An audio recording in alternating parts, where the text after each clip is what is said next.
आपण पाहत आहोत SN न्यूज मराठी। लाईक करा, शेअर करा, सबस्क्राईब करा व रहा आमच्या सोबत अपडेट। कार्यकर्त्यांनी अहोरात्र घेतलेल्या कष्टाचा हा विजय भविष्य काळामध्ये शेतकरी कामगार पक्ष, दीपकाबा गट आणि आठवले गट मिळून या तालुक्यातल्या शेतकरी कामगार कष्टकरी वंचित दलित बहुजन वर्गाच्या सेवा करणार आहेत आणि महिलांच्या ज्या काही अडचणी असतील त्या सोडवण्यामध्ये आम्ही अहोरात्र कष्ट घेऊ।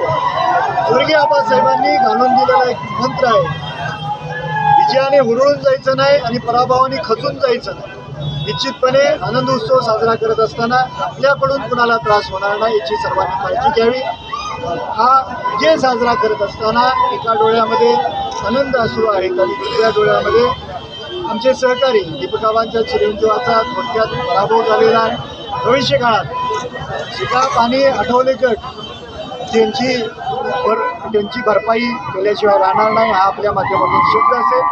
सर्वांनी शांततेत आनंद उत्सव साजरा करावा ही आपल्या माध्यमातून सर्वांना विनंती।